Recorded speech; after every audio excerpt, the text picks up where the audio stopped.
Hi, I'm the Rap Critic, and now that 2017 is finally over, we can do like we do with all years and look back with rose-tinted glasses at the cherry-picked best parts. So without further interruption, let's get into the top 10 best rap songs of 2017. And coming in at number 10 is a nice, mellow song to serve as the soundtrack to the absurdity that we've been regularly receiving this year. This is normal. It's normal now. From the concept album Brick Body Kids Still Daydream, Open Mike Eagle tells the story of an alternate post-apocalyptic world that, as a contrast to The Purge, has a day where everyone doesn't try to kill each other. One day without violence, can we get one day without fear? Can we get one day they don't try us, just like one day the whole year? And although it's supposed to be a future wasteland, the modern parallels are... When the king is a garbage person, I might want to lay down and die. Are pretty obvious. It's a nice, somber, end-of-the-world type jam, and I think more people should check it out. Now, this next title is kind of weird. He's just trying to survive, but they saying that he's wrong. But the more I thought about it from a global perspective, the more it started to make sense. Because hip-hop is the biggest musical genre right now, right? And the biggest face of hip-hop is currently Kanye West. Not just as a rapper, but as a pop star. His is a limited view into the thoughts and ideas of black men with the freedom to speak and be heard on such a universal scale.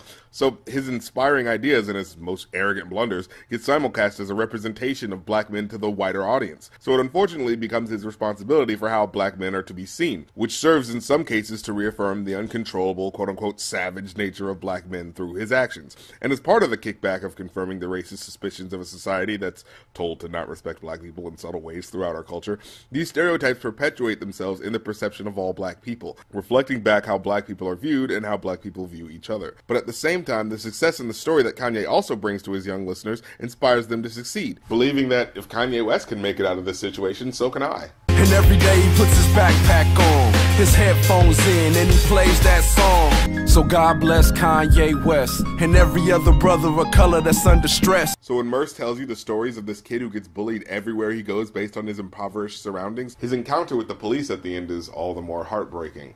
He's running for his life. The fucked up thing is happens every other night. They know he ain't banging, they do it for entertainment. Let off a couple shots and they all start to chase him. This time the essays, bald head and tattoos. Mad cause he dating they cousin and he a black dude. He's running for his life. The fucked up thing is tonight it's the black and white. And that might sound easy, but you see he's got a gun. You know he ain't trying to be on no tough shit, but every single night he was tired of getting fucked with. It's a sullen look at the state of affairs and representation and lack of opportunities in black neighborhoods. But to my sisters and my mom, just know I'm stronger and I'm here. Are you brave in the dark? Okay, so for this next song, I need to say something. We got right here the son of Big Pun, a legend in hip-hop, making a song condemning the type of abuse that his father, the legend, put him through. And we can't even get this man's lyrics on Rap Genius? What the hell, guys? Have we no respect for the culture? And yes, I know in interviews he said that the song is not specifically aimed at his father, but while I think a victim of abuse doesn't have to reveal any of the specifics of their abuse to the public, the video evidence of Big Pun pistol whipping his wife kinda speaks for itself. However, I can see how Chris might not want to get into the specifics of the details of the abuse he's witnessed. He's speaking out to the general behaviors and patterns of abuse that have occurred in Latino and black communities, which I think is respectable. You're worse than the bullies, the rapists, and pedophiles. It's you that we should trust to protect us and make us proud. Shout out to the mothers that tried to hold it steady, had a sprained wrist and black eyes and still would make spaghetti. Man, I am not in a positive mood this year. Jeez, what's next on this list? A song about all the clothing companies that club baby seals? Oh, wait, no, this next one's positive. Straight serve for the curves and got the money up. Call it Biggie Smalls, call it Biggie Smalls. Now, if you've heard the name Cupcake, you've probably associated it with more... Lick, lick, lick, lick. I wanna eat your dick. Sensual material. But this song is actually about body positivity and how we, especially women, have been conditioned to never think our bodies are good enough. Instagram hoes shouldn't be all goals. Look past the pose, she photoshopped her rose. Filter so bright, she don't think black clothes. That 30-inch weave is to cover her back rows. Straight up, fuck dude if you don't like small boobs. Manipulating your mind like you been in law school. Think she big like a whale, the other thing she too frail. Both gotta understand that they gorgeous as hell. hell? And she uses Biggie Smalls as an example of someone succeeding despite not looking conventionally attractive. The man called himself black and ugly as ever, and I'm pretty sure he had a lazy eye. But despite that, in a world of aesthetic barriers, he made his way in the industry, and so she uses his name as a catch-all reference for women of all sizes. Call it Biggie Smalls, call it Biggie Smalls. Meaning big or small, I love you all. Love you. Big or small, I love you all. It was a bit of a surprise and handled the topic well in my eyes, and is a lot less divisive than other songs that have been made about this topic, so I think it's worth a listen. Now 444 is on this list because, Jesus Christ. He said don't embarrass me instead of be mine. That was my proposal for us to go steady. I apologize to all the women whom I toyed with your emotion, cause I was emotionless. I stew over. What if you over my shit? This is the song that served as the apology letter to Beyonce for cheating on her. And oh my god, does it go hard. All throughout, he apologizes continually for not seeing how his actions were destroying his wife and hurting other women in his life with staggering honesty. And it's pretty timely that we're in an age of powerful men finally being called out for their bullshit. And this, I hope, is one of the seminal pieces of art that will reflect a turning tide of those powerful men responding with sincere apologies and alteration in character that will lead to being a better person to people and women specifically. Also, just the intensity of this vocal sample.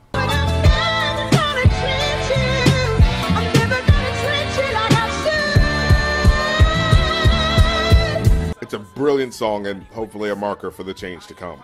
Okay, so for this next one, there was a pretty controversial video for this song called I'm Not Racist by Joyner Lucas. A song that aimed to show the perspective of racial disagreements between black and white people. And I appreciate what it's doing, trying to open up the dialogue about race in music so we can lead to a resolution. My problem with it was, the white guy was way too racist, and the black guy was way too light on his rebuttal. See, with the way the white dude was talking, he's the type of guy who's not going to see eye to eye with a black guy. He calls the black dude the N-word several times, and isn't just addressing grievances, he's just listing off stereotypes that he was fed from TV. And all you care about is rapping and stunting and being ratchet, and that's the nigga within you. You gonna show us some respect, you gonna stand for this country, nigga.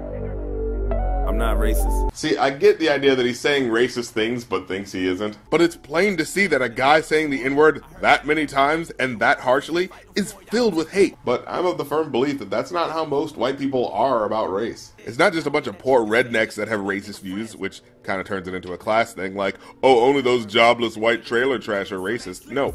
All demographics of white people voted for Trump. Poor, middle class, and rich. But their justification isn't that they're just all hoppin' mad racists. It's because they're just uninformed about the plight of black America and other people's problems. Because our system is structured so that white people don't have to see the individuality of black people.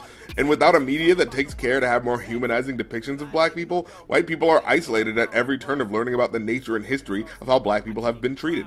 And that leads to a majority of whites being more ignorant than out and out hateful. So I feel like a white southern guy shouting racial epithets is a short-sighted view of the wider issue. Because most white people that have racial biases, they're not all angry and shouty about it. Most of them think that their views of black people is logical and rational, based on what they assumed was good information. Black people are statistically more likely to jail, says this study? Well, without any other context, I'm forced to substitute any missing information that could provide context with the agenda that whoever told me that information is trying to sell me. Black people are in jail more? Well, because of what? Without any other context, a person not familiar with the lived experiences of black people will assume it must be because, well, darn it, there's just something wrong with them. And the idea that it could be rooted in a bigger sociological problem is a harder and much more complicated conclusion to come to. And white people who don't have to live that experience can just fall back on the easier explanation, because there's absolutely no consequence for not knowing black American history. And what I don't like about this song is how it equivocates the two perspectives through its narrative. The white guy gets a turn to talk, and then the black guy gets a turn to talk. But oh man, they just can't come to a conclusion. I guess we'll never know who's right, but we have to respect both opinions. But no,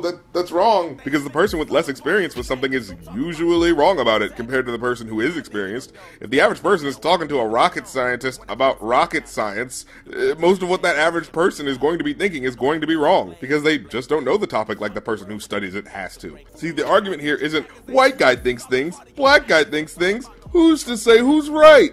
No, the dynamic is, white dude is uninformed about black history and their relation to America's institutional racism, so the black dude has to set it straight. Everything the white guy says are misconceptions or exaggerated stereotypes, but everything the black guy says is completely true. So to equate the two perspectives, as this video seems to do, and treat it like, oh man, we just can't come to a conclusion, but I'll still hug you though, is, in my view, missing the point. That said, I feel like this person's remix of the song does a better job of illustrating the issue. As soon as I say nigga, then everyone react, wanna swing at me and call me racist cause I ain't black. Yo, with all due respect, don't give a fuck how you feel. You don't live in my crib or pay for my meals. You got a whole lot of mouth and none of the answers. I like how he interrupts the verse, which we've already heard by this point, to basically make the point that this isn't about you. This is about our struggle. And if you want to be involved in the conversation about us, you have to be willing to listen. This whole damn country is run on hate, triangular trade, turned into slaves, and we only turned free cause of Abe Lincoln. And I guess you could say he's decent, but he only did that shit for political reasons. And see, this is a huge point. Abe Lincoln didn't free the slaves because, oh gosh golly, it's just the right thing to do. Just as it is now, everything is all politics, and black lives were seen as a bargaining chip for the country. Shit, the Emancipation Proclamation didn't even really free the slaves. It was more like, hey, since you decided to leave our union, you can't have slaves. But since you're not in the union, our words don't really hold any power over you right now. I guess we gotta think that public school education, the same places where you learned stereotypes like government assistance ain't used by whites. You fucking dickhead. Are you dumb? White folks use food stamps more than us. Like the way this dude just drops real facts and says fuck your feelings is just vindicating. So definitely check that one out. Ain't it funny how it happens? So it took me a long time to get over Danny Brown's voice. But with his latest album, Atrocity Exhibition, the rhymes were so tight, the flows were so unique, and the beats were so off-kilter yet perfectly frantic, I couldn't help but love it. This one in particular highlights his manic energy and revolves around the demented circus that is his life, and how his addiction is tearing his mind apart, but is the reason why he's achieved this level of fame. I can sell honey to a bee, and a full-time make trees take back the lead. I blacksmith a hip-hop, a praise for that wristwatch, the rocks about the size of the keep a Chris Rock smoke. Thing is, the whole song isn't just the bad. There are lines about how skilled he is and how much he has, but the music lends any positives a sinister backdrop that indicates that even the positive aspects are not wiping away the emotional strain of the bad. I'm coming heavy traffic, say you need to slow down, cause you feel self-crash. Staring in a double face, but you can't stop laugh. Staring in a double face, but you can't stop laugh. Ain't it funny how it happens? Ain't it? There's even a part of the video where he tells the audience to stop laughing at his pain, which, since it takes place in a dopey sitcom, causes the audience to laugh. They laugh, so I try to seize the moment. Funny how it happened, whoever would imagine that joke's on you, but say no one laughing. I'm sorry, is it bad that I find this scene funny? And am I part of the problem? So yeah, I know the album for this one came out last year, but they didn't put out the music video for this one until 2017, so since I wasn't capable of putting it on the list for last year, I wanted to put it on this one. You know, sometimes I think they don't truly understand me, you know?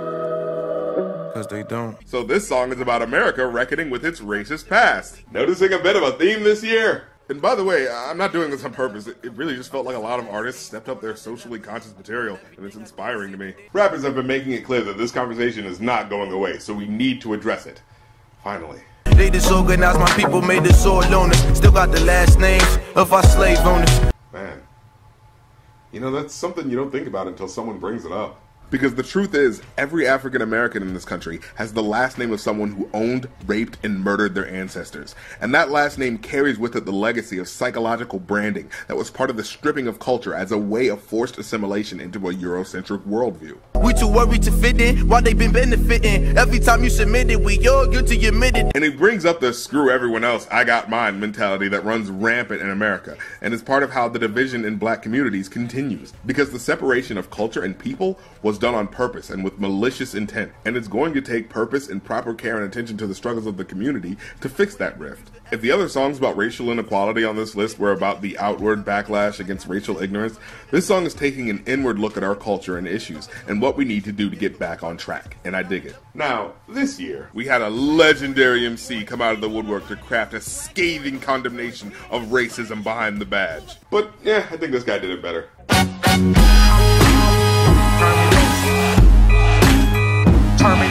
I love how it takes the good cops to task for allowing despicably horrible behavior to continue. Clean cop, rolling with that mean cop.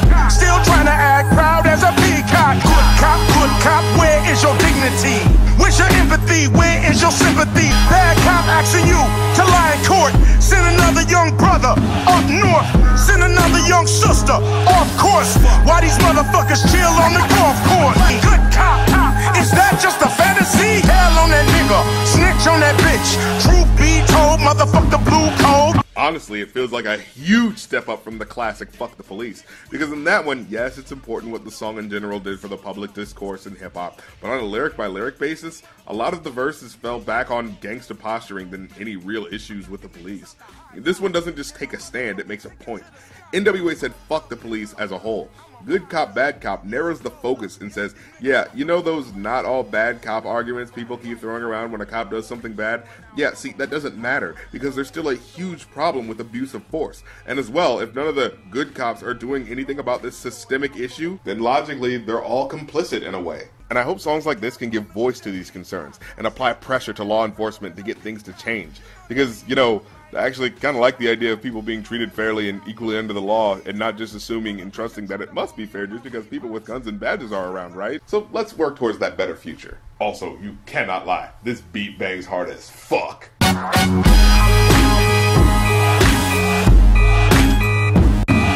It's inspired the way it interpolates the sounds of Fuck the Police with this new bombastic soul sample. So big shout out to the production team on that one alone. So what's up, man? Coolin', man. Chillin'. Yo, you know I had to call. You know why, right? Why? Because, yo, I never call to ask you to play something, right? Yeah? You know what I want to hear, right? What you want to hear? I want to hear that Kendrick joint. Kendrick again? Oh, yeah, again and again.